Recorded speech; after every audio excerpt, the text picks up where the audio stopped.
আজকের জালসাটা মর্মান্তিক জালসা, যে পথের পথিক আমরা সকলে, রাজা বাদশাহ ফকির মিসকিন দরিদ্র গরিব অসহায়, আপনি আপনি আমি সে তিনি। আমি আজকেই মাগরিবের নামাজের পরেই 6টার সময়তে একসঙ্গে দুটো জানাজা পড়িয়েছি, একসঙ্গে দুজন মারা গেছে। একজন জুম্মার আগে মারা গেছে, আর একজন এসে বললো হুজুর জুম্মাতে একটু দোয়া করে দেন। তো ঠিক আছে দোয়া করে দেবো। ও বাবা দোয়া টোয়া করে দিয়ে বেরোচ্ছি, তো খবর এসে মরে গেছে। দুজনের জানাজা একসঙ্গে পড়িয়ে দিয়ে এলাম মাগরিব পর। কিন্তু বাপ প্রচুর মানুষ মারা যাচ্ছে, মরছে, তার মধ্যে থেকে আমাদেরকে ইবাদত করতে হবে, বন্দেগি করতে হবে। কিন্তু মরার কিন্তু বাবা সিরিয়াল নাই। কি সিরিয়াল আছে নাকি? না আপনাদের দেশে বড় মরে, মেজো মরে, তারপরে সেজো মরে, তারপরে খুদিয়া মরে, তারপরে ল মরে, তারপরে ছোট মরে নাকি? কি কি হ্যাঁ? না, ছোট চলে যায়, বড় থেকে যায়, বাপ থেকে যায়, ছেলে চলে যায়, দাদা দাদি থেকে যায়, নানা নানি থেকে যায়, লাতিপুতি চলে যায়, যায় না? যায় না? কথা বলেন যায় না? অনেকেই যায়। আমি আপনাদেরকে একটা একটা করে বলবো, আস্তে আস্তে বলবো, থেমে থেমে বলবো, আপনারা ধীর স্থিরভাবে শুনবেন। আর যারা এখনো পর্যন্ত আসেন নাই, আমি তাদেরকে অনুরোধ করবো, জন্য মিনতি করব, আপনারা দিনী মজলিসে আসুন। দিনী মজমা এই চেয়ারে তো হোটেলে ভাত খাওয়াচ্ছি, এই চেয়ার না হলে ভালো লাগে। কত সুন্দর হইল।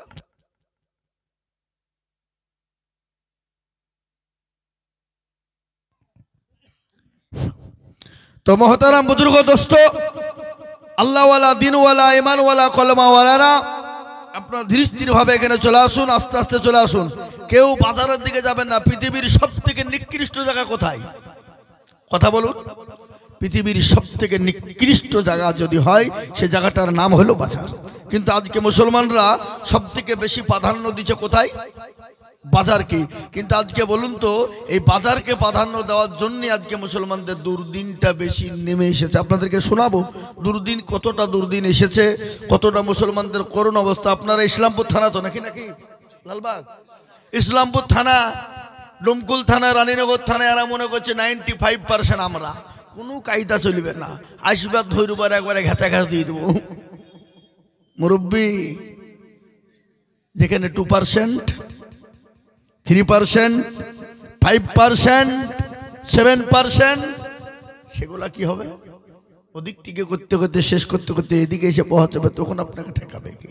তাই আমি আপনাদেরকে শোনাবো করুণ অবস্থা ভারতবর্ষের। আপনারা জানেন না হয়তো, 87টা কেস করা হয়েছে।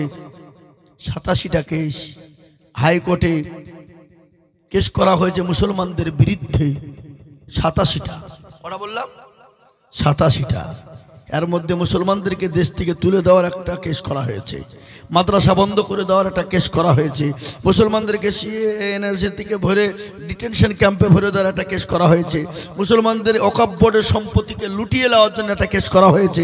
বুঝতে পারেছেন না পারেননি? এরকম করে মসজিদ মাদ্রাসাকে বন্ধ করে দেবে তার বিরুদ্ধে একটা কেস হয়েছে। এবং বিশেষ করে মুসলমানদের যে আল্লাহর কিতাব কোরআনকে শেষ করে দিতে হবে, পুড়িয়ে দিতে হবে, পড়ানো যাবে না, এর বিরুদ্ধে একটা কেস হয়েছে। বিভিন্ন রকমের কেস মুসলমানদের বিরুদ্ধে করা হয়েছে। কিন্তু আলহামদুলিল্লাহ সুম্মা আলহামদুলিল্লাহ, আপনাদেরকে আজকে বলে দিয়ে যাই, উলামায়ে দেওবন্দের নেতৃত্বে, দারুল উলুম দেওবন্দের নেতৃত্বে, জমিয়ত উলামা হিন্দের নেতৃত্বে, হযরত মাওলানা আরশাদ মাদানী দামাত বরকাতুহুমুল আলিয়ার নেতৃত্বে 87টার মধ্যে 47টা কেস এ পর্যন্ত মওকুফ হয়েছে। আলহামদুলিল্লাহ বলুন। 47টা কেসকে বাতিল করা হয়েছে।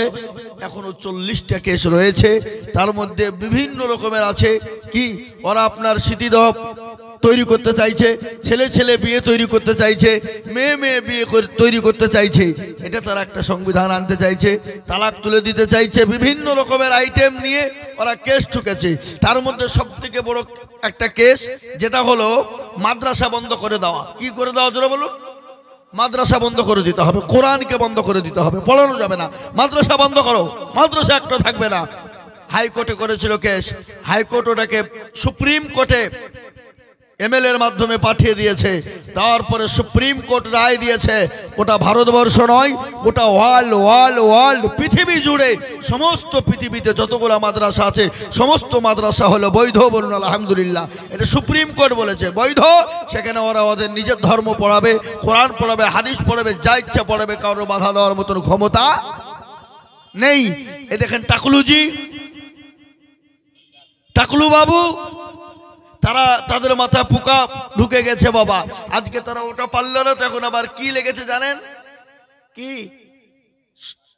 এই যে অকাপ, অকাপ সম্পত্তিকে নিয়ে এবার তোলপাড় শুরু করেছে। বলে অকাপ মুসলমানদের কাছ থেকে ছিনিয়ে নিতে হবে, কেড়ে নিতে হবে।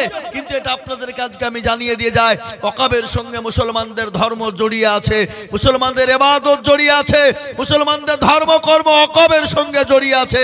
আপনার বাপ যদি মারা যায়, আপনার মা যদি মারা যায়, আপনার ভাই যদি মারা যায়, আপনি যদি মারা যান, আপনাকে এখান থেকে ইসলামপুর থানায় এমএল করতে হবে, ওখান থেকে বহরমপুর যাবে, বহরমপুর থেকে কলকাতা যাবে, কলকাতা থেকে দিল্লি থেকে আপনার পাস হয়ে আসবে। তারপর আপনি আপনার বাপকে মাটি দিতে পারবেন, নচেত মাটি দিতে পারবেন না। এই আইন তারা তৈরি করতে চাইছে। আর দ্বিতীয়ত কথা হলো, মসজিদ আপনি আজান দিতে পারবেন না, গোরস্থানে মাটি দিতে পারবেন না, আপনি আপনার ঈদগাহে নামাজ পড়তে পারবেন না। অকাব সম্পত্তি ওরা ছিনিয়ে নিতে চাইছে, কিন্তু আমি আপনাদেরকে বলবো তারা পারবে না। বলুন ইনশাল্লাহ, বলুন ইনশাল্লাহ, বলুন। মুসলমান জীবন দিয়ে দেবে, রক্ত দিয়ে দেবে, কিন্তু অকাব সম্পত্তি বেঈমানের হাতে উঠিয়ে দেবে? জোরে বলুন না। আজকে ভারতবর্ষে কত অকাব আছে জানেন? কত কোটি অকাব সম্পত্তি আছে? কোটি কোটি কোটি কোটি টাকার সম্পদ আছে, অকাবের সম্পত্তি। আজকে তাদের মাথায় ঢুকে গেছে যে অকাবকে যে নতুন উপকারে কেড়ে নিতেই হবে। কিন্তু আমরা আপনাদেরকে বলে দিয়ে যাচ্ছি, ইংরেজকে তাড়িয়ে দিয়েছিলাম আমরা, প্রয়োজন হলে আবার আমরা দেশকে স্বাধীন করার জন্যে এই ইংরেজকে তাড়ানোর জন্য আমরা প্রস্তুত আছি। আছে না নাই? জোরে বলুন। আছি না নাই? জোরে বলুন। আমরা প্রস্তুত রয়েছি। আমি আপনাদেরকে বলবো, একটা একটা করে বলবো, আরো অনেক কথা বলবো, আপনারা ধীরে স্থির ভাবে শুনবেন। কিন্তু আমাদের দেশের ছেলেপিলেরা, যুবকরা তো লারে লাপ্পা, এরা তো এসব শুনতে চাই না, ইতিহাস তো জানে না। এখন আমাদের দেশের স্কুল, কলেজ, ইউনিভার্সিটি, কলেজে, প্রাইমারি, হাই স্কুলে, এই যে খিচড়ি খাওয়া হাই স্কুল, ওটাকে কি বলছে? আইসিডিসি নাকি?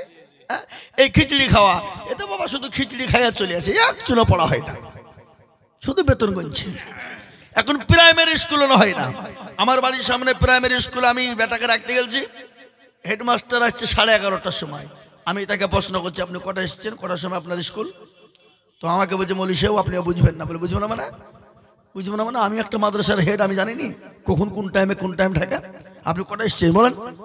তো বলছে যান যান, আর অসুবিধা নেই, আর হবে না। তারপরের দিন দেখছি মাল 12টায় ঢুকছে। আবার ধরেছি, আপনি যে বললেন আর হবে না, আবার 12টা হলো কি করি? কি করলেন? বলে রাস্তাঘাটে জাম ফাম থাকে, বুঝছেন না কেন? আপনি 1 ঘন্টা আগে 2 ঘন্টা আগে বাড়াবেন? আমরা বহরমপুর যাইনি নাকি? হ্যাঁ, তো কিছু মনে করেন না, মৌলী সাহেব যান। মাল আমাকে শুনিয়ে দিল। কি বুঝলেন? আজকে স্কুলও, প্রাইমারি স্কুলে পড়াশোনা নাই। কি বলছেন আপনারা? বলুন, হচ্ছে পড়াশোনা হচ্ছে? হচ্ছে। এখন খিচড়ি, আবার নতুন নতুন বছরে খালা 2-3টে করে জামা দিচ্ছে। পড়া হোক আর না হোক, শুধু জামা লয়ে চলে যা। কি কথা বুঝতে পারছেন আমার কথাটা? এ বাবা, আকডুম বাগডুম ঘোড়াডুম সাজে। হ্যাঁ, এই পড়াটা মনে হয় আর নাই নাকি? আমরা পড়েছিলাম আগে, আচ্ছা এখন আছে না? আবার এখন বলেছে 80 দেশে হাট্টিমা টিম টিম তারা মারতে পারে ডিম, তাদের খাড়া দুটো তুই সিং, তোরা সিং খাড়া করি বেড়া, কিন্তু পড়বে না। হ্যাঁ হয়েছে তো, কিন্তু ইতিহাস আপনারা জানেন না। কেন? ইতিহাস যদি স্কুল, কলেজ, ইউনিভার্সিটিতে দেওয়া হতো, মুসলমানদের অবদান কত ভারতের জন্য এখনো পর্যন্ত সোনার অক্ষরে লেখা আছে। দিল্লির ইন্ডিয়া গেটে আপনি যান, খোঁজ নিয়ে দেখুন, কলিমুদ্দিন, সলিমুদ্দিন, আব্দুর রহিম, আব্দুর রহমান, আব্দুল জব্বার, আব্দুল গফ্ফার, আব্দুল জব্বার, আব্দুল সাত্তার, আব্দুল সুবহান, আব্দুর রব, এরকম তাদের নাম এখন ইন্ডিয়া গেটে লেখা আছে। 395 জনের নাম সোনার অক্ষর দিয়ে লেখা আছে, কিন্তু এখনো একটারও নাম আপনি পাবেন না ইন্ডিয়া গেটে। অমক দাস, তমক দাস, অমক শেষ, ওই অমক ঘোষ, অমক ঘোষ, এসবের কারো নাম নাই। ইংরেজকে তাড়িয়ে আমরা এই ভারতকে স্বাধীন করেছিলাম। মুসলমানরা কেজি রক্ত দেয় নাই, মুসলমানরা কুইন্টাল রক্ত দেয় নাই, মুসলমানরা টন টন টন রক্ত দিয়েছিল। দিল্লি থেকে লাহোর পর্যন্ত এমন কোনো গাছ ছিল না যে আলেমদের গর্দান ঝোলানো ছিল না, উলামাদের গর্দান ঝোলানো ছিল না। আজকে ইতিহাস আপনারা জেনে নেন, 57,000 উলামা। আজকে আমাদের দেশের গ্রামের মানুষেরা, আমাদের দেশের পাবলিকরা, আমাদের দেশের বাবজি ভাইয়েরা, চাচারা বলে মৌলবীরা কি করেছে, মৌলবীদের কি করণীয়, মৌলবীদের মৌলবীর কি ক্ষমতা আছে, মৌলবীদের কি করণীয় আপনারা এখনো জানেন না। মৌলবীরা ভারতবর্ষে থেকে ইংরেজকে তাড়িয়েছিল, মুসলমানরাই 87টা কেস নিয়ে আলেমরাই লড়েছে, কোনো দল লড়েনি, কোনো দলের এমপি এমএলএ লড়েনি, কোনো দলের মন্ত্রী লড়েনি, কোনো দেশের নেতা লড়েনি, কোনো দেশের কোনো ধর্মের কোনো জাতির নেতা লড়েনি, এই আলেম ওলামারাই লড়েছে। ওলামায়ে দেওবন্দি লড়েছে, এই দারুল উলুম দেওবন্দ লড়ে আজকে 87টা কেসের মধ্যে 47টা কেসকে আপনার বাতিল করেছে, আর 40টা আছে। আগামীতে আপনাদেরকে আমি বলে দিয়ে যাচ্ছি, ইনশাল্লাহ এই 40টা কেসও থাকবে না। বলুন ইনশাল্লাহ, জোরে বলুন ইনশাল্লাহ। আমাদের পাশে কেউ নেই, আমাদেরকে হেফাজত করার কেউ নেই, কিন্তু আমাদের একজন আছেন, তিনি হলেন আল্লাহ। আল্লাহ মানুষকে ছাড় দেয় কিন্তু ছেড়ে, কথা কল না কেন, ছেড়ে দেয় না। তাই আমি আপনাদেরকে বলবো বন্ধু, আসুন আমরা ইতিহাস কিছু শিখে জানি, এগুলো আমাদেরকে পড়তে হলে পেতে হলে চলে যান, কলকাতা ন্যাশনাল লাইব্রেরিতে পাওয়া যাবে সাবারকান্দার হিন্দুস্তান কা সন্দার মাঝি, এই বইটাই পাওয়া যাবে, কলকাতা ন্যাশনাল লাইব্রেরিতে পাওয়া যাবে। সোনার অক্ষর দিয়ে একবারে সুন্দরভাবে কাচের ভিতরে আটকে রাখানো আছে, কলকাতা ন্যাশনাল লাইব্রেরিতে গেলে পাবেন। ইতিহাস আলেমরা কি করেছে, ওলামারা কি করেছে, ভারতের জন্য আলেম ওলামাদের কি করণীয়, তাদের কতটা অবদান আজকে আপনাদেরকে বলে দিয়ে যায়। ভারতবর্ষে যদি আলেম ওলামারা না থাকতো, ভারতবর্ষের সমস্ত মানুষ বেঈমান হয়ে মারা যেত, মুশরিক হয়ে মারা যেত, বেঈমান হয়ে মারা যেত। তারা সব মূর্তি পূজা করত, কবর পূজা করত, সব মূর্তি পূজারি হয়ে যেত, কবর পূজারি হয়ে যেত। এখনো আলেম ওলামারা আছে, মাদ্রাসা মসজিদ আছে, এখনো আপনারা আমরা ঠিক আছি।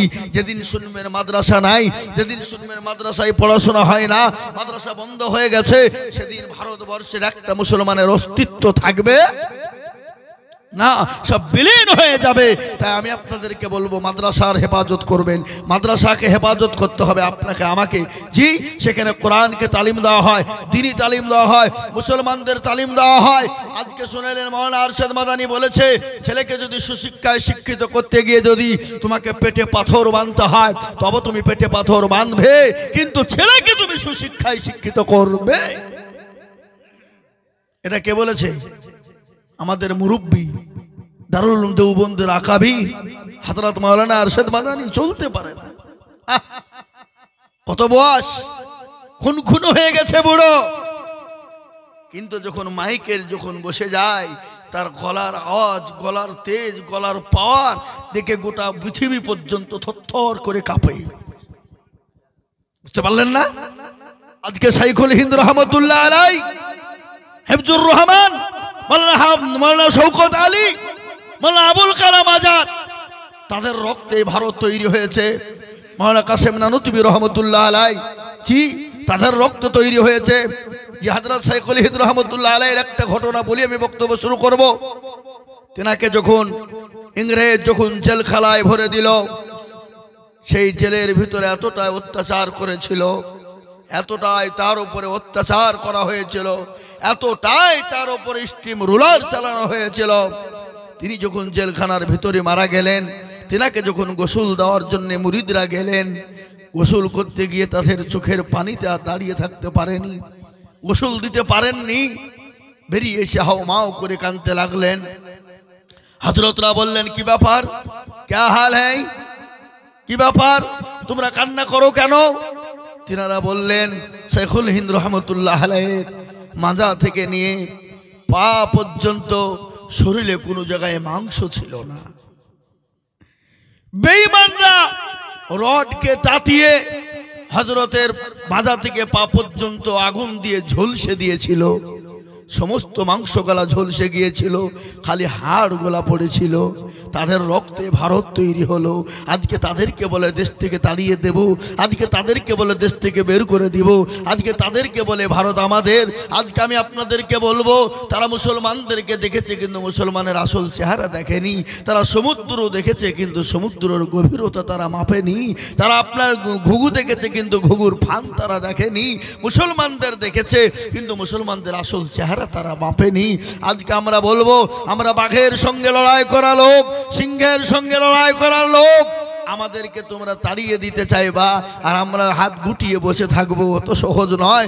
দেখলেন মুসলমান চুপ করে আছে বলে এটা নয় যে মুসলমান চুপ করে আছে ওদেরকে যেরকম করে ইচ্ছা আমরা সেরকম করে খেলাবো। কিন্তু শুনে নাও, জঙ্গলে অনেক পশু থাকে, অনেক টাইগার থাকে, অনেক হিংস্র থাকে, কিন্তু সিংহ কিন্তু কিছু বলে না। সিংহ যদি লড়িয়ে দেয় গোটা জঙ্গলকে তোলপাড় করে দেয়। তো মুসলমান এখন চুপ আছে বলে মনে করো না এরা চুপ রয়েছে।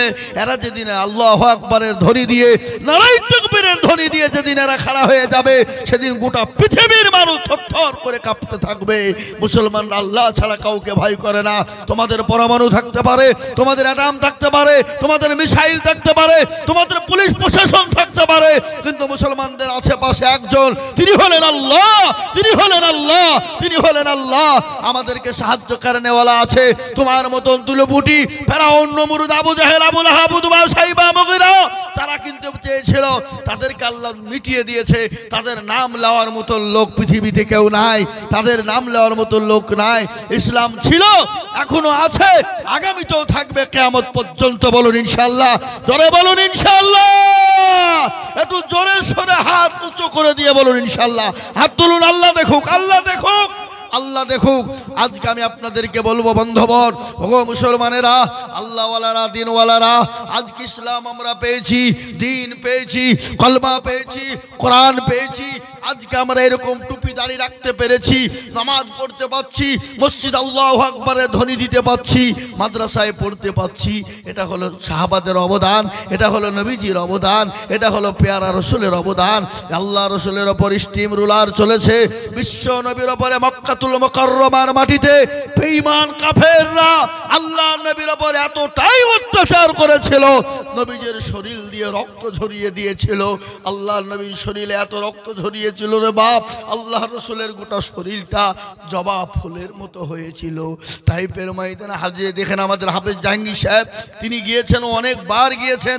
আবারও মনে হয় এই 15 ডিসেম্বর ওনার প্রোগ্রাম আছে 55 জন উমরা হাজিকে সঙ্গে করে নিয়ে উনি যাচ্ছেন। আমি আপনাদেরকে এটা সুবর্ণ কথা বলে দিয়ে যাই, আমার বন্ধুবার হাফেজ জাহাঙ্গীর সাহেব এখন উমরার হজের জন্য মানুষকে নিয়ে যাচ্ছে। আপনারা একটা বারের জন্য বহু টাকা বহুত খরচ করে ফেলেছেন, একবার নবীজির জায়গাটা দেখে আসুন, মদিনাটা দেখে আসুন, জানটা জুড়িয়ে যাবে। কাবা শরীফে একবার তওয়াফটা করে আসুন, হাজারে আসওয়াদ একবার চুমুটা দিয়ে আসুন। আর শয়তান আবু জেহেল আমাদের ইসলামের দুশমন, নবীর দুশমন, কোরআনের দুশমন, তাকে একবার শয়তানকে জুতো মেরে, ঢাল মেরে এবং আর যে পায়খানা ঘর করে দিয়ে সর বাড়িগুলাকে পায়খানা করে দিয়ে চলে আসুন। দেখেন আল্লাহর কুদরত কত বড়, যে আবু জেহেলের এত নাম, তার বাড়িগুলাকে এখনো পর্যন্ত পায়খানার চেম্বার বানিয়ে দিয়েছে।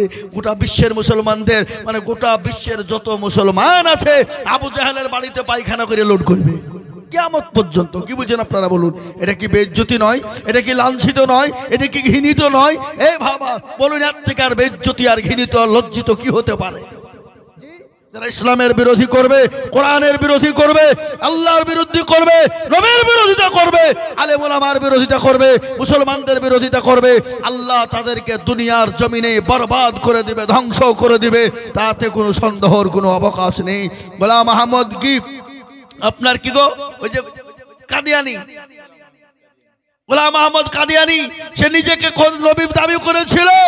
আল্লাহ রাব্বুল আলামিন তাকে পায়খানার চেম্বারে ভরে মেরে দিয়েছে, দিয়েছে না তাই না? জোরে বলুন। হ্যাঁ, পায়খানার চেম্বার, ও নবী। আর আল্লাহ কোরআনে বলেছে আখেরি জামানার শেষ নবী, শেষ রাসূল, পয়গম্বর প্যারা নবী সাল্লাল্লাহু আলাইহি ওয়াসাল্লাম, তিনার পরে আর কোনো নবী হবে না। তিনি কিন্তু আপনার কি করলেন, নিজে দাবি করলেন আমি নবী। আল্লাহু আকবার। আতাউল্লাহ বুখারী রাহমাতুল্লাহ আলাইহির স্বপ্নের একটা খবর আপনাদেরকে বলে দিই। তিনি স্বপ্নে তার সঙ্গে মোনাজারা হচ্ছে। মোনাজারা বুঝতে পারলেন না? উলামায়ে দেওবন্দ কার সঙ্গে মোনাজারা করেনি?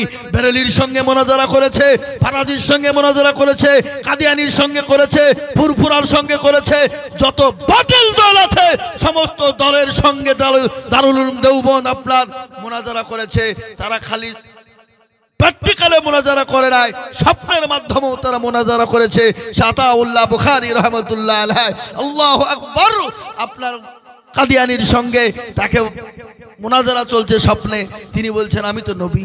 আরে পাগলা, তুই তো গোলাম আহমদ, বলে আমি যদি গোলামটা বাদ দিয়ে দিই তাহলে আমি কি হয়ে যাই, আমি নবী হয়ে যাই, তাহলে তো তোমার আর কোনো সন্দেহ নাই, আমাকে নবী তোমাকে বলতে হবে। তো আতাউল্লাহ বললেন তাই যদি হয়, প্রথম অক্ষরের নামটা যদি বাদ দিয়ে যদি তাহলে তুই নবী হয়ে যাস, আমার নাম কি, আমার নাম কি আতাউল্লাহ, তাহলে আমি প্রথমকার অক্ষরটা বাদ দিয়ে দিলাম, তাহলে আমি কি হয়ে গেলাম, আমি আল্লাহ হয়ে গেলাম। আমি আল্লাহ বলছি তোর মতন ভণ্ডকে আমি নবী বানাইনি। বলুন আলহামদুলিল্লাহ। বলুন এ বাবা, তারা স্বপ্নের মাধ্যমে বিচার করে সব মুনাজারা করেছে। আজকে আমি আপনাদেরকে বলবো আল্লাহ আমাদের সকলকে সুবুদ্ধি দান করুন, আল্লাহুম্মা আমিন। আউযু বিল্লাহি মিনাশ শাইতানির রাজীম, বিসমিল্লাহির রহমানির রহিম, আলহামদুলিল্লাহি রাব্বিল আলামিন, আর রহমানির রহিম, মালিকি ইয়াউমিদ্দিন, ইয়াকা না'বুদু ওয়া ইয়াকা নাস্তাঈন, ইহদিনাস সিরাতাল মুস্তাকিম, সিরাতাল লাযীনা আন'আমতা আলাইহিম গায়রিল মাগদুবি আলাইহিম ওয়ালাদ-দাল্লিন। সাদাকাল্লাহুল আযীম। الحمد لله كفى والسلام على عباده الذين اصطفى، أما بعد فقد قال الله تبارك وتعالى في كلامه المجيد وفي الفرقانه الحميد. أعوذ بالله من الشيطان الرجيم، بسم الله الرحمن الرحيم. يا أيها الذين آمنوا قوا أنفسكم وأهلكم نارا. وقال عز وجل في موضع آخر يا أيها الذين آمنوا اتقوا الله حق تقاته ولا تموتن إلا وأنتم مسلمون.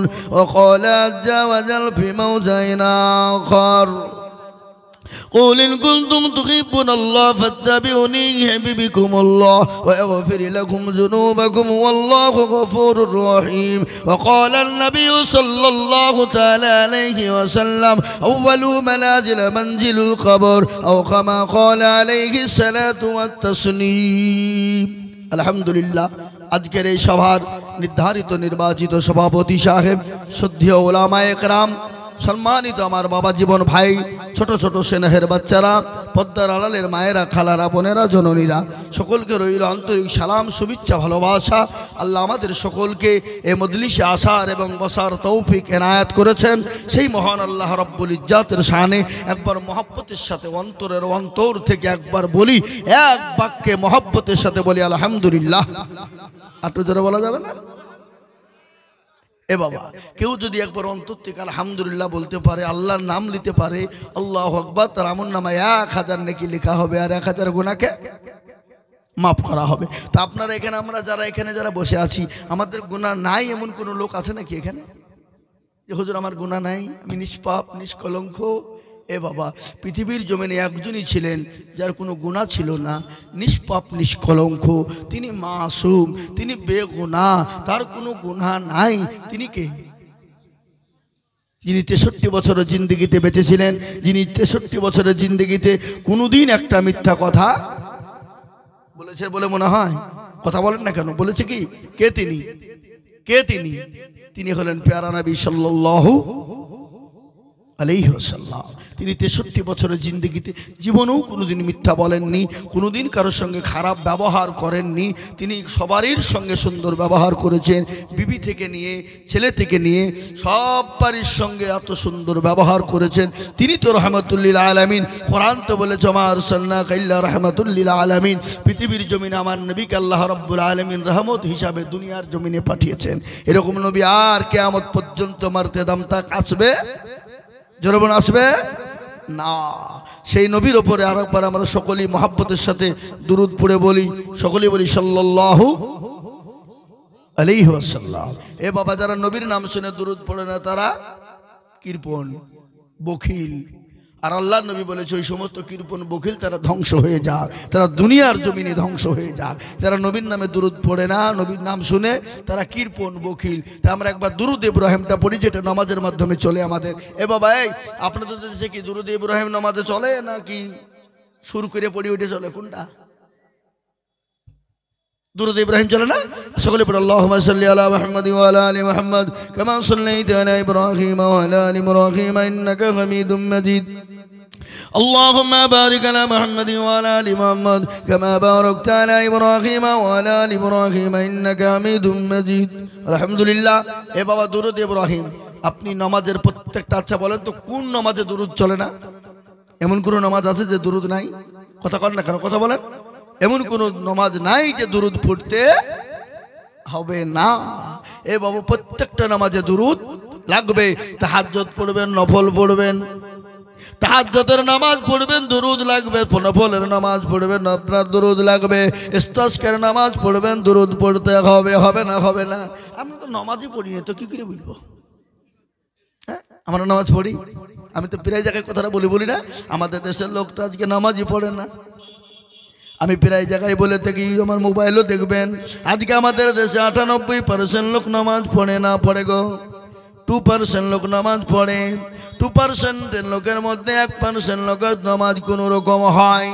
আর 1% লোকের কোনোভাবেই নামাজ হয় না বলে হুজুর আপনি কি করে জানলেন আপনি কি আলিমুল গায়ব আস্তাগফিরুল্লাহ নাউযুবিল্লাহ আল্লাহুল আলিমুল গায়ব আল্লাহ হলো অদৃশ্যের খবর জানে অদৃশ্যের খবর কে জানে মানুষের মনের খবর কে জানে কথা কন আল্লাহ বলে কার মনে কি আছে আমি ছাড়া কেউ বলতে পারবে না আল্লাহ পৃথিবীর জমিনে সব কিছু মানুষকে দিয়ে দিয়েছে কিন্তু পাঁচটা জিনিস কিয়ামত পর্যন্ত আল্লাহ কাউকে দেবেন না তার মধ্যে এক নম্বর হলো মৃত্যু ও মুসলমান গো এই মৃত্যুর দায়িত্ব আমাদের দেশের প্রধানমন্ত্রী নরেন্দ্র মোদীজির হাতে যদি থাকতো যোগী আদিত্যনাথ নারায়ণের হাতে যদি থাকতো আমাদের দেশের স্বরাষ্ট্রমন্ত্রী অমিত শাহর হাতে যদি থাকতো আমাদের দেশের মুখ্যমন্ত্রী মমতা খালার হাতে যদি থাকতো ও মুসলমান হবে মুসলমানদেরকে মেরে শেষ করে দিত জমি জায়গা ওয়াকফ সম্পত্তি তারা দখল করে নিত কিন্তু আল্লাহ বলে না আমি হলো মৃত্যুর মালিক আমি কাকে মৃত্যু দিব কে কখন মরবে কে কোন জায়গায় মরবে কে কোন টাইমে মরবে কে কোন সময় মরবে আমি আল্লাহ ছাড়া কেউ পৃথিবীতে বলতে পারবে না ও মুসলমান গো কে কখন কোন জায়গায় মরবে আল্লাহ যদি আপনার যদি মৃত্যু যদি চিন্তা সে রাখে সেখানে আপনাকে আল্লাহ যেন তোর উপকার আপনাকে সেই জায়গায় পৌঁছাতেই হবে আল্লাহ আপনাকে পৌঁছে দেবে ও মুসলমান মৃত্যু থেকে পালাতে পারবে না মৃত্যু থেকে পালানো যাবে না পৃথিবীর সব থেকে পালানো সম্ভব কিন্তু মৃত্যু থেকে পালানো কোনো সম্ভব নয় অসম্ভব ও মুসলমান দরদি আপনাকে দেশে থাকতে ভালো লাগে না ইসলামপুর চলে গেলেন ইসলামপুর ভালো লাগে না বহরমপুর পালিয়ে গেলেন বহরমপুর ভালো লাগে না কলকাতায় গেলেন দিল্লি চলে গেলেন কিন্তু মৃত্যু থেকে আপনি কোনো রকম পালাইতে পারবেন না আল্লাহ কোরআনে বলেছেন কুল্লু নাফসিন যায়িকাতুল মাউত মৃত্যু তো অনিবার্য মরণ তো হবে মরণ থেকে যদি পালাও মরণ তোমায় নিবে ঘিরি তুমি যতই পালিয়ে যাও রে বান্দা তোমার মৃত্যু হবে কিন্তু মরণের পরে আসল জায়গা হলো কবর কোথায় জোরে বলুন কোথায় না আপনাদের দেশে মানুষ মরে গেলে মাটি দেয় না নাকি ভৈরবে ভাসিয়ে দেয় ভৈরবে তো পানি নাই এখন পানি আছে নাকি এখন তো পানি নাই ও মুসলমান মানুষ যখন মারা যায় তার আসল জায়গা হয়ে গেল কবর কিন্তু মুসলমান গো ওই কবর থেকে যদি বাঁচতে হয় তাহলে দুনিয়া জমিনে আল্লাহকে মেনে নাও আল্লাহর দিনকে মেনে নাও আল্লাহর হুকুমকে মেনে নাও আল্লাহ এক জায়গায় বলেছে তোমরা মরবা রে বান্দা অবশ্যই মরবা কিন্তু অন্য জায়গায় আল্লাহ বলেছে তোমরা মরো না ইয়া আইয়ুহাল্লাযীনা আমানুত্তাকুল্লাহ হাক্কা তুকাতি ওয়া লা তামুতুন্না ইল্লা ওয়া আনতুম মুসলিমুন ও মুমিন মুসলমান মরো না গো যতক্ষণ পর্যন্ত মুমিন না হবা আল্লাহওয়ালা না হবা দিনওয়ালা না বানবা ঈমানওয়ালা না বানবা কলমাওয়ালা যতক্ষণ না বানবা ততক্ষণ পর্যন্ত তোমরা মৃত্যুবরণ করো না আর যদি তোমরা মরো ঈমানওয়ালা হয়ে মরো কলমাওয়ালা হয়ে মরো আর যদি তোমরা বেঈমান হয়ে মারা যাও কবর তো বড় কঠিন জায়গা কবর তো বড় ভয়ঙ্কর আমি আপনাদেরকে ছোট্ট একটা ঘটনা শোনাই আল্লাহ নবীর কলিজার টুকরা নয়নের মণি নয়নের পুতুলি হযরতে মা ফাতেমা রাদিয়াল্লাহু তাআলা আনহা দুনিয়া থেকে যেদিন বিদায় হয়ে চলে যাবে হযরতে আবু যার গফারি কবরের পাশে তিনি গেলেন, কবরের পাশে গিয়ে তিনি হাউমাউ করে কান্না করে বলে, কবর রে, আজ এমন একজন নারীরে রাখবো যিনি হলেন জগৎ জননী, যিনি হলেন জান্নাতের সরদারিনী। কবর উত্তর দিল না, আবার বলল, কবর রে, হযরতে হাসান হুসাইনের মা হযরতে আলীর বিবি, ও কবর তুমি উত্তর দাও। কোনো উত্তর দিল না। আবার বলল, কবর এমন একজন নারীকে রাখবো যে নারী হলো হযরতে মুহাম্মদুর রাসূলুল্লাহ সাল্লাল্লাহু আলাইহি ওয়াসাল্লামের কলিজার টুকরা, লাগতে জোগাড় কলিজার টুকরা, নয়নের মণি।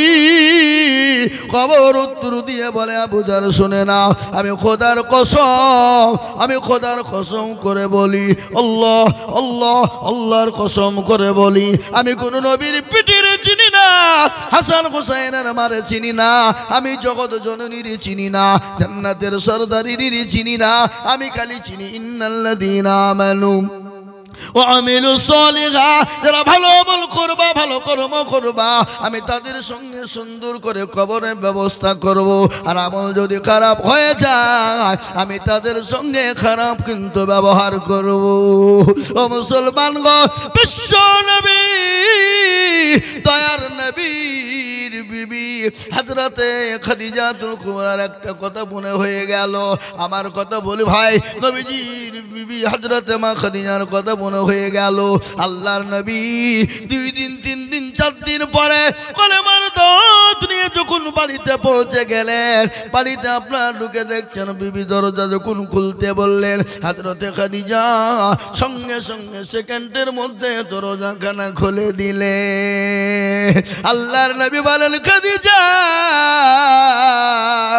আজকে তোমার দরজা খোলা দেখে আমি নবী অত্যন্ত খুশি হয়ে গেলাম।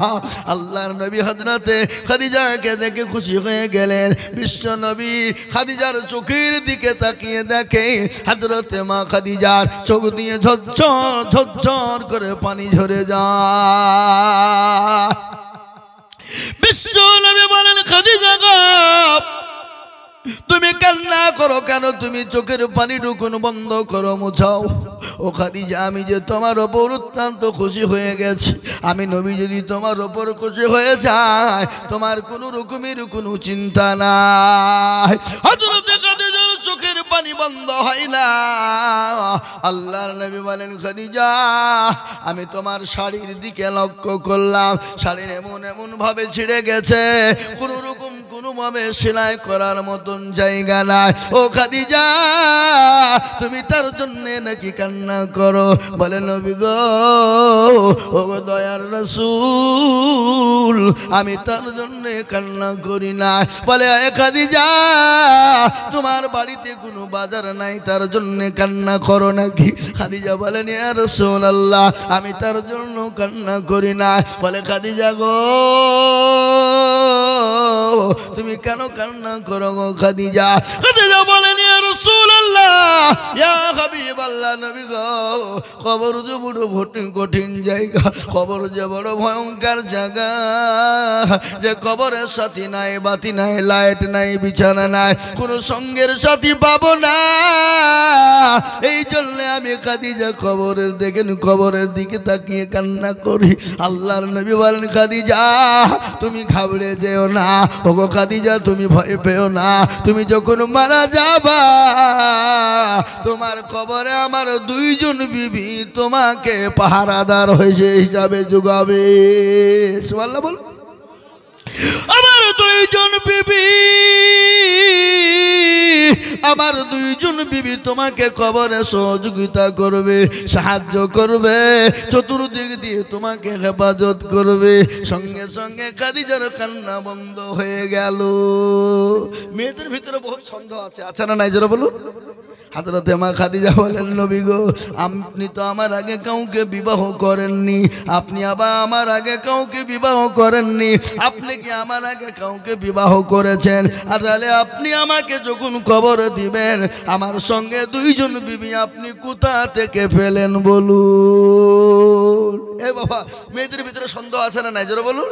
মেয়েদের ভিতরে 1টা 2টো যদি বিবি হয়, 3টে যদি বিবি হয়, বাড়িতে ঠক ঠক ঝামেলা থাকে থাকতেই থাকবে, থাকবে না? জোরে বলুন, থাকবে না কেন রে বাবা? এই বড় হিংসা জিনিস বাবা। কথায় আছে সতীন হলো ভালোই হলো, দুখান কথায় আমার হলো। কোন সতীন যদি মারা যায় আর একটা সতীন আপনার সুখের গান গাই, বলে সতীন হলো ভালোই হলো, দুখান কথা আমার হলো। আছে না এরকম? আছে না? এ বাবা খুশিতে গান করে, আছে না কিনা? আমি আপনাদেরকে বলি, কিন্তু হিংসা তো আল্লাহ মাফ করবো বলেছেন। মেয়েদের ভিতরে সতীনের মধ্যে যদি হিংসা থাকে আল্লাহ মাফ করবে কিনা? জোরে বলুন, মাফ করবে কিনা বলুন? মাফ তো অবশ্যই হবে। কিন্তু বাবারা আমি আপনাদেরকে বলবো, দুটো বিয়ে করবেন, দেখবেন মজা। দুটো বিয়ে করবেন, দেখবেন কি মজা লাগবে। একটা বিবি তো গরমে শেষ নাই। বলে বেশি কায়দা করো না, তুমি না হারে থেকে আরেকজন আছে ওখানে চলে যাবো। ও যখন গরম দেখে বলো বেশি কায়দা করো, ওখানে চলে যাবো।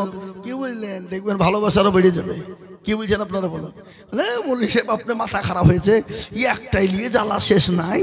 হ্যাঁ এ বাবা, এমনও নারী আছে স্বামীকে ধরে মারে, আছে না নাই? জোরে বলুন। তাহলে কে কে মার খেয়েছেন হাত তুলুন দেখি। কেউ তুলবেন, এটা মান সম্মানের ব্যাপার নাকি? হ্যাঁ, খামাখা যদি হাতটা তুলিতে মানুষ সব চলে যাবে। এ বাবার আমার সোনারা, ও আল্লাহওয়ালা, আমি আপনাদেরকে শোনাবো, বসুন ভালো করে শুনুন। আল্লাহ নবী বললেন, খাদিজা তোমাকে যখন কবরে দেওয়া হবে তোমার সঙ্গে দুইজন আমার বিবি তোমার সঙ্গী হয়ে যাবে। সুবহানাল্লাহ বলুন। মা খাদিজা বলেন, নবী গো আপনি তো আমার আগে কাউকে বিবাহ করেন নাই, আপনার সঙ্গে তো আমার প্রথম বিবাহ হয়েছে। ওগো নবীজি আপনি দ্বিতীয় আপনার দুটো বিবি কোথায় পেলেন? বলে খাদিজা গো আমার আল্লাহ আমার সঙ্গে কিয়ামতের ময়দানে আমার জান্নাতের ভিতরে আমার সঙ্গে আমার আল্লাহ দুজন বিবি নির্ধারিত করে রেখেছে। আলহামদুলিল্লাহ বলুন। কটা কটা বিবি? বিশ্ব নবীর বিবি খাদিজা বললেন, ইয়া রাসূলুল্লাহ আপনার দুই বিবির নাম কি একটু বলবেন, শোনাবেন? কি গো দুইজন বিবির নাম বলবো না? বলবো না? কি বলবো না? বলবো না? আল্লাহর নবীর সঙ্গে জান্নাতে দুইজন বিবির সঙ্গে বিবাহ হবে এবং ওই দুইজন বিবি মা খাদিজাকে পাহারা দিবে কবরে। শোনাবো আপনাদেরকে, কিন্তু তার আগে আমি বলবো বাপ, ও আল্লাহওয়ালা দিনওয়ালা, আজকে গোটা পৃথিবীর খবর আপনাদেরকে জানাইলাম রে বাবা। আজকে গোটা ওয়ার্ল্ড চাইছে মাদ্রাসা, মসজিদ, গোরস্থান, কবরস্থান, ঈদগাহ সমস্ত উঠিয়ে দিতে হবে। কিন্তু আমি আপনাদেরকে বলবো, তারা কখনোই হাজার চেষ্টা করুক না কেন মাদ্রাসা, মসজিদ, মার্কাজ, কবরস্থান, গোরস্থান উঠিয়ে দিতে পারবে না। তাই আমি বলবো বাপ, এটা হলো গোরস্থানের উন্নতি কল্পে জালসা। আমি হাদিস পড়েছি, নবী বলেছেন আউয়ালু মানাজিলা মঞ্জিলুল কবর, তোমার সর্বপ্রথম মঞ্জিল সেটা হলো কবর। ওই কবরে যদি বসতে চাও দুনিয়ার জমিনে আল্লাহর দিনকে আঁকড়ে ধরো, আল্লাহর হুকুমকে ধরো, কলমাকে আঁকড়ে ধরো, মসজিদমুখী হয়ে যাও, দিনমুখী হয়ে যাও। তাই আমি বলবো বাপ, আমাকে বলে দিয়েছে হুজুর গো আমাদের দেশে যখন মানুষ মারা যায় গোরস্থান, কবরস্থানে যেতে বড় আমাদের কষ্ট হয়ে যায়। বলে কেন কষ্ট হয়? বলে আমাদের এখনো পর্যন্ত গোরস্থানের রাস্তা কিনতে পারিনি, পরের জমি দিয়ে যায়। আমি আপনাদেরকে বলবো, ও বিলপাড়ার মানুষেরা, যদি কালকে আপনার রাস্তাটা আপনার বাপ মারা যায় যদি বন্ধ করে দেয়, যদি নিয়ে যেতে না দেয়, আপনি তো যেতে পারবেন না, আপনার তো ক্ষমতা না। আপনাকে যদি কোনো পর্যন্ত অনুমতি না দিবে আপনি জবরদস্তি করে যেতে পারবেন না। তাই গোরস্থানের রাস্তা কেনার জন্য বহু টাকার প্রয়োজন। আমাকে কমিটির লোক বলল, হুজুর গো গোরস্থানের রাস্তা কেনার জন্য আপনি একটু হাত পাতবেন নবীর মেহমানদের কাছে, আল্লাহর বান্দাদের কাছে একটু বলবেন গোরস্থানের জন্য ইনশাআল্লাহ কিছু না কিছু দেবে। তাই আমি আপনাদেরকে বলবো, লম্বা চওড়া বয়ান নয়, ও মুসলমান দরদি গো, বহু টাকা বহু দিকে চলে যায়, বেবি বাচ্চা ছেলে মেয়ের পিছনে চলে যায়, আত্মীয়র পিছনে চলে যায়, বন্ধু বান্ধবের পিছনে চলে যায়। আপনার নিজের আসল ঘরকে তৈরি করার জন্য, কবরকে নিজের সুন্দর বানানোর জন্য, কবরস্থানে যাওয়ার জন্য সুন্দর করে রাস্তা করার জন্য অনেকের বাপ চলে গেছে, অনেকের মা চলে গেছে, অনেকের ভাই চলে গেছে, অনেকের বন্ধু চলে গেছে, অনেকের কলেজের টুকরা সন্তান চলে গেছে। আমরাও যে কালকে যাব না এ জীবনে কেউ গ্যারান্টি দিতে পারবে না। গত পরশু দিনের ঘটনা আমার চোখে পড়ে গেল বাবা। আল্লাহু আকবার। 34 নম্বর জাতীয় সড়কের মধ্যে একজন সুদর্শন যুবক, সাহেবের মতন চেহারা, 22 থেকে 23 বছর বয়স হবে রে বাবা। 8 টাকা গাড়িতে করে ও মুসলমান মোটর সাইকেলে করে যাচ্ছিল। পেছন থেকে লরিতে এমন একটা জোরে টাকে মেরে ধাক্কা বেড়েছে, আর একটা লরির টায়ারের চাকার তলে ঢুকে গেছে। 500 মিটারটাকে টানতে টানতে টানতে 2 চাকার মাঝখানে ভরে নিয়ে চলে গেল। ও মুসলমান, 500 মিটারের মধ্যে তার শরীরের প্রতিটি মাংস আপনার কি পিচ পিচ হয়ে গোটা 34 নম্বর জাতীয় সড়কটা লোড হয়ে গেল, পিচ পিচ হয়ে গেল। ও মুসলমান গো, খাসির মাংস মুরগির মাংস যেমন পিচ হয়ে যায় ওরকম পিচ পিচ হয়ে গেল, গোট গোট হয়ে পড়ে আছে। আমি বলবো বাপরে, জীবনের কোনো মূল্য নাই, জীবনের কোনো দাম না। ও মুসলমান গো, তাই নিজে বাঁচুন, আপনার সন্তান আদিদেরকে বাঁচান। ও ইমানদারেরা, নিজে বাঁচো, সন্তান আদি আত্মীয় স্বজন মা বাপদেরকে বাঁচাও। কোথা থেকে বাঁচাবা? ওই জাহান্নামের আগুন থেকে বাঁচাও, কবর থেকে বাঁচাও। তাই কবরকে তৈরি করার জন্যে, গোরস্থানকে সুন্দর করে বানানোর জন্যে আমি আপনাদের কাছে 50,000 টাকা চাইবো না, 20,000, 25,000, 30,000 করে চাইবো না। আমি আপনাদের ভিতরে বলবো, গোবিল পাড়ার মুসলমানেরা, বাবজি ভাইয়েরা, কমিটির বন্ধু বান্ধবেরা, ও কমিটির বন্ধুরা, আমি আপনাদের কাছে মাত্র 10টা করে 1000 টাকার দাতা। আমি একবার তকবীর দেব, তকবীর দেওয়ার সঙ্গে সঙ্গে বলবেন, হুজুর গো আমার কাছে জান আছে মাল না, ও গো হুজুর আমি পরে অল্প অল্প অল্প অল্প করে দিয়ে দিয়ে দিয়ে শোধ করে দেব। তাই একবার তকবীর দেব, তকবীর দেওয়ার সঙ্গে সঙ্গে ডানে বাঁয়ে পিছনে সামনে ওপরে সর্বপ্রথম 10,000 টাকার দাতা একজন। একবার মহব্বত দিয়ে বলি নারে তাকবীর। আল্লাহর বান্দা সর্বপ্রথম একজন দরদি গো, ওগো দরদি মুসলমান, আল্লাহর বান্দা সর্বপ্রথম 10,000 টাকার দাতা।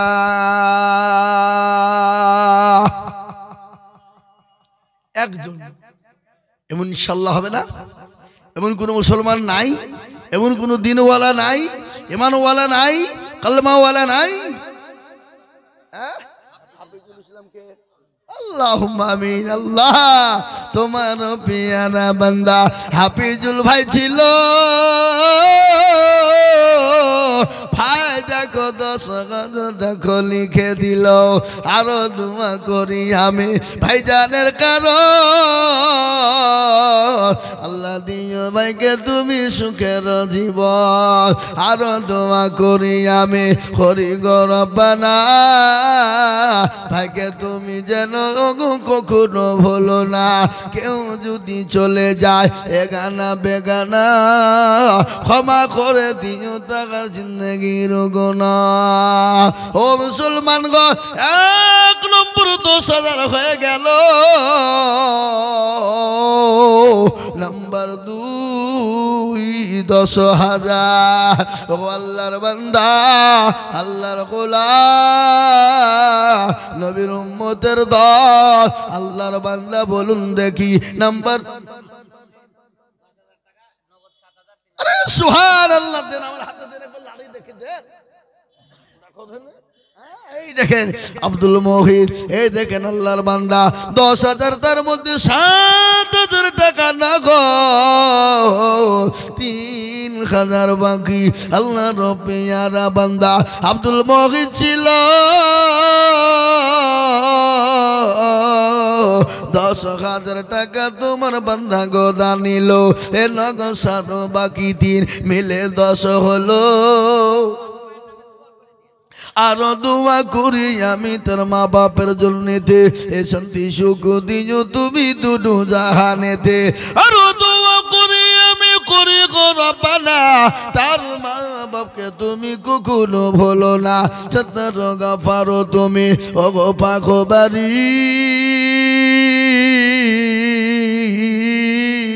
আর মি জানেন কি তুমি গো করে দিও ভারী আল্লাহ ও মুসলমান ঠিক রাখো ঈমান ইসলামের বাতি ডুবায়ো না আমি যদি যাই গো মোর বিদেশের মাটিতে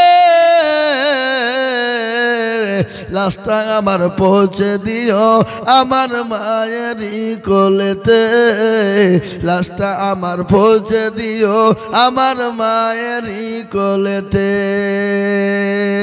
অনেক ছেলে বিদেশে যায় দিল্লি বোম্বাই গুজরাট চলে যায় সৌদি কুয়েতে চলে যায় অনেক ভাই বন্ধু মারা যায় তাদের কবর বলা হয় আমরা যদি বিদেশে মারা যায় আমাদের লাশটা জানে আমার মায়ের কোলে পৌঁছে দেওয়া ও বন্ধু এই যে 2 নম্বর হয়ে গেল আল্লাহর বান্দা নবীর সুন্নাত জিন্দা করব নবী আমার বললেন মাউত মাসাকা বিসুন্নতি ইনদা ফাসাদি উম্মতি ফালাহু আজরু মিয়াতিন শাহীদিন রাসূলুল্লাহ বললেন ফিতনার জামানায় যারা নবীর 3 নম্বরের সুন্নতকে জিন্দা করে দিতে পারবে নবীর চোখের পানিটুকুন মুছিয়ে দিতে পারবে আমার নবী বললেন ওই বান্দার জন্য তার আমলনামায় 100 শহীদের মর্যাদা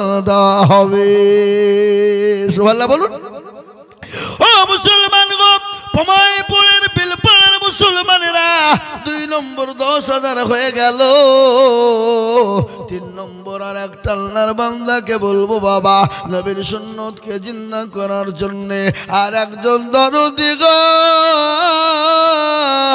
ও দরদি 10,000 টাকা দিয়ে গোরস্থানের রাস্তা কিনব নিজের ঘরটাকে সুন্দর করে মজবুত বানাবো আর একটা 10,000 টাকা নাই বাপ ও সোনা ও আল্লাহ আল্লাহু আকবার কত আল্লাহুম্মা আমিন কি নাম আরে সুবহানাল্লাহ আল্লাহর পেয়ারা বান্দা আব্দুল হাকিম ছিল তোমার পেয়ারা বান্দা 10,000 দিল এ নগদ 2 বাকি 8 মিলে 10 হলো আল্লাহ তুমি দানের পাল্লা ভারী করে দিও আর দোয়া করি তাহার মা বাপের আল্লাহ দিও তার মা বাপকে সুখের জীবন মা বাপ কবর বড় কঠিন ওই কবরে অনেকের মা জন্ম দুঃখিনী আছে অনেকের বাপ চলে গেছে অনেকের কলিজার টুকরা মা যে মা সন্তানের জন্য রাতকে রাত মনে করেনি দিনকে দিন মনে করেনি যে মা শীতের রাত্রি এই ভাই এই কারা কারা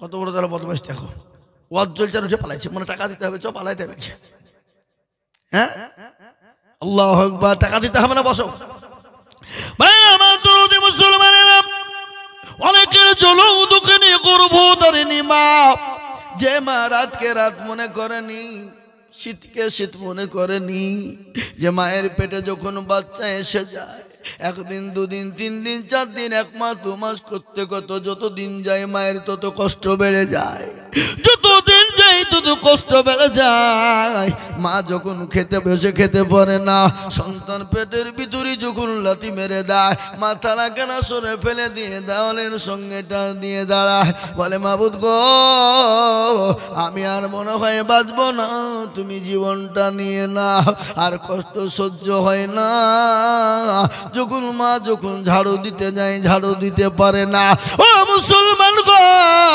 মা কি জিনিস মায়ের জীবনে মায়ের ঋণ আপনি কোনোদিন শোধ করতে পারবেন না।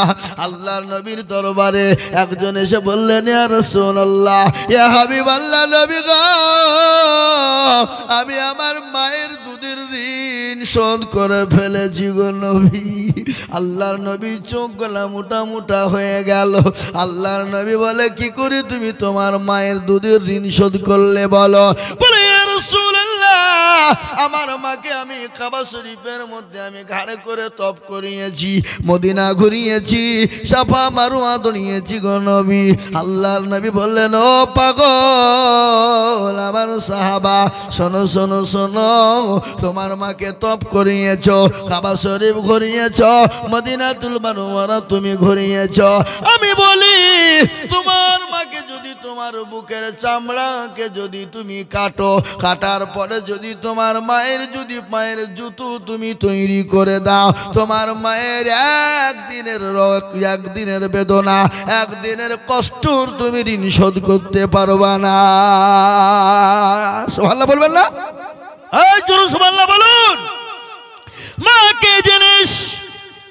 মায়ের যখন পেটে বাচ্চা থেকে যখন অপারেশন থিয়েটারে চলে যায়, অপারেশন থিয়েটারে যাওয়ার সময় তার স্বামীকে গোপনে ডেকে বলেন, স্বামী গো, আপনার সঙ্গে চলতে গিয়ে যদি কোনো রকম বেয়াদবি করে যায় আপনি আমাকে ক্ষমা করবেন, আমাকে মাফ করে দিবেন।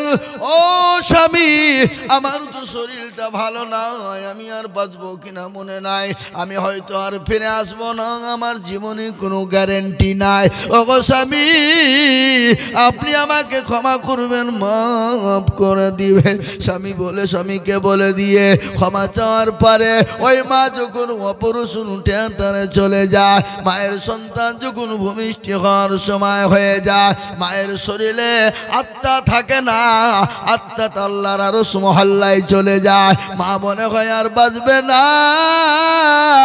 ওই মায়ের যখন সন্তান যখন দুনিয়ার জমিনে আসে, মায়ের শরীর দিয়ে তাজা তাজা বালতি বালতি রক্ত চলে যায়।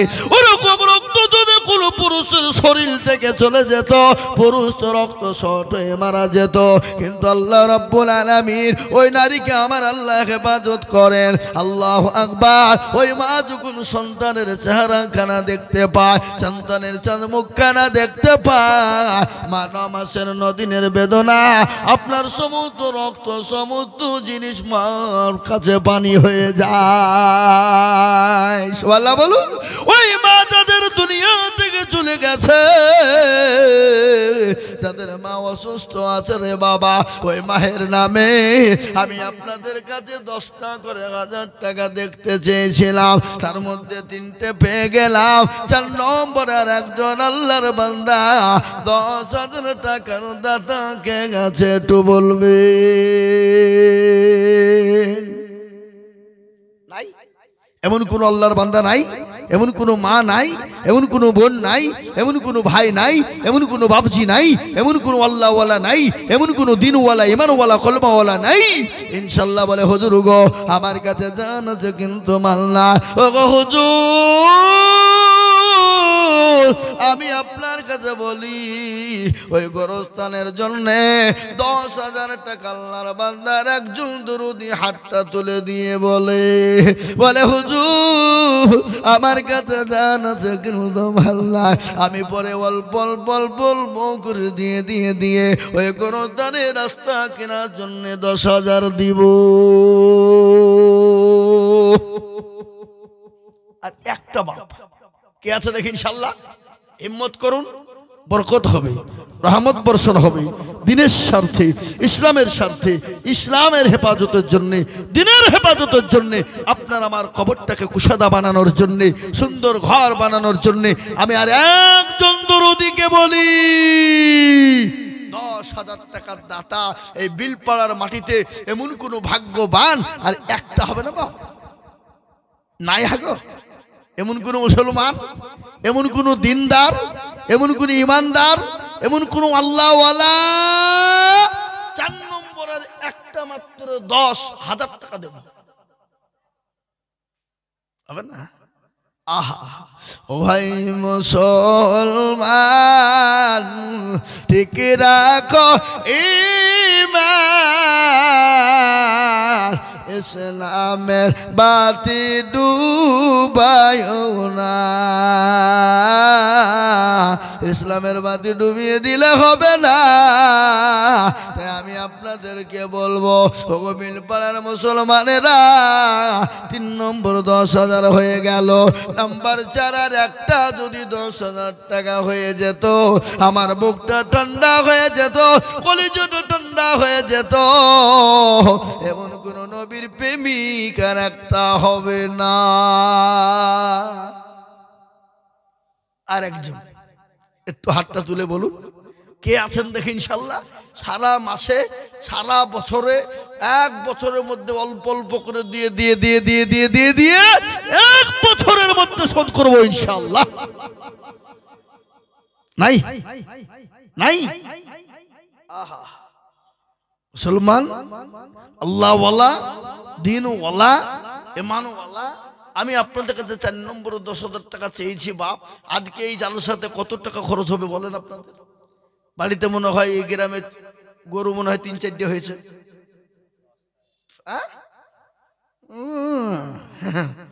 10টা মুরব্বি 10টা জামাই আসবে বেটি আসবে ভাগিনা আরে সুবহানাল্লাহ মাশাআল্লাহ হাদিস আলহামদুলিল্লাহ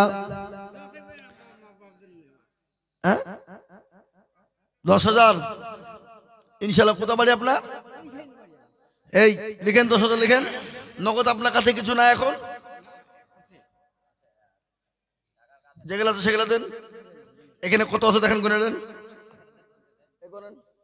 এখানে যা আছে দেন বাদ বাকি ইনশাআল্লাহ দিয়ে দিবে হাজী সাহেব ইনশাআল্লাহ দিবে আল্লাহর বান্দা কি নাম বললেন আপনার আব্দুস সুবহান হাজী সাহেব তিনি 10,000 টাকা দা দেবে আল্লাহ জলসরা বলি নারে তাকবীর আল্লাহর পেয়ারা বান্দা হাজী আব্দুস সুবহান সাহেব ছিল 10,000 টাকা গোরস্থানের জন্য দিল আর দোয়া করি আমি করি গো রব্বানা হাজী সাহেবকে তুমি মাওলা কখনো ভুলো না আল্লাহ একটু জিকির করেন আল্লাহ আল্লাহ আল্লাহ আল্লাহ আল্লাহ লা ইলাহা ইল্লাহ আল্লাহ আল্লাহ আল্লাহ আল্লাহ লা ইলাহা ইল্লাল্লাহ মুহাম্মাদুর রাসূলুল্লাহ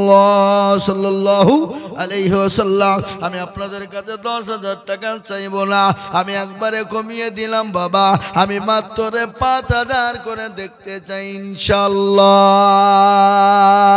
কত